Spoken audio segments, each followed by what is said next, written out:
So here I was. I'd been in business all my life. I started writing these stories, didn't know what I was supposed to be doing. And I started dabbling in business's mission. I learned it's okay to dabble for a while. I dabbled with 4 different organizations. And in less than a year, it was very clear there was one organization where I needed to be devoting my BAM time. They were Christ centered, they operate with excellence, and they take fallen, broken people like me and find a place for them to thrive.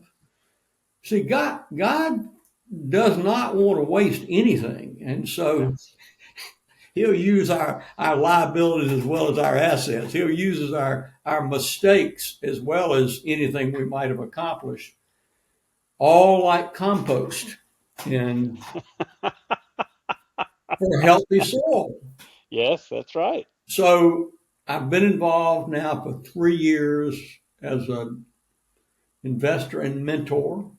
Today I mentor 4 businesses uh, in globally that are in the BAM world, 2 in Vietnam and 2 in Mongolia. Uh, which means a monthly Zoom call and an annual visit. And I also recently started in May. I started a they call it a mastermind group. Well, the mastermind are the eight business owners who are in the group, and they help one another. Uh, it has been so rewarding to see how these 8 entrepreneurs who are of various degrees of living their faith in their business, which is a rich combination to have that diversity. To see them engage in one another, and then they can have a one-on-one if they want it between our monthly meetings, and the breakthroughs that have taken place. We had our sixth meeting today, and all of the members in the group said they want to continue it beyond month 7th. All it was originally was 7 months. All of them said there's great value, and we'll probably put a little more structure in it. And Mike, that's something that I mentioned to you a few weeks ago. I think Hmm. you'd be really good at it. It's so valuable to have people to come together, for entrepreneurs to come together, have a safe place where they can talk in confidence and where they can have people engage with them in a sincere way where they're asking the entrepreneurs questions to help them clear the fog. Yeah, And now we're moving to where each of us will make commitments. So it's been a rich experience. And we have a that's cool. second, we have a second group developing right now. That's awesome. And this is not you teaching them for 7 months. This is No, them really ministering to each other and learning from each other. You may be guiding the process, but this is bigger than just, listen to Harry for 2 hours every month. oh yeah, it's rich. I just ask a few questions to prompt them. Then a few weeks ago, I published this book, Succession Planning for Impact, that was developed through these stories that I wrote and the people that I met. And the basis of it is a 7 step process for people to, and the 7 steps are first step is confronting your fears about succession planning. Hmm. That often people keeps people in the mud where they can't move.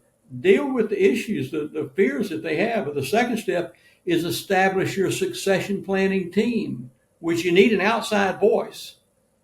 You need people that maybe somebody who's been down this road before. So establish 2 or 3 people to help you walk through this process. The third is to define the impact of your business. What makes your business worth continuing another generation? What a great question. And the step 4 is define your niche, because a business must make a profit so it can bless the community and advance Christ's kingdom. I've dealt with some social enterprises that are not sustainable. Yeah. And then step 5 is building the leaders among your team from which you choose your successor or successors. Often it takes 2 people to replace a founder. Step And we'll six. come back. I'm going to ask you a question about that in a minute. So keep going. But So step 6 is pass the baton. Step 7, as I mentioned earlier, is finish well. And in the book, there are a series of questions at the end of each chapter, each of the 7 chapters with a step, for your team to help lead a conversation on each of those 7 steps. It probably take you a year if you do it well to go through those conversations. So it all starts with conversations, and often that's the stumbling block when the founder does not want to have the conversation. Well, and that's the first step, right? Is confront your fears. Why don't you want to have that conversation? Because you're afraid. Yeah.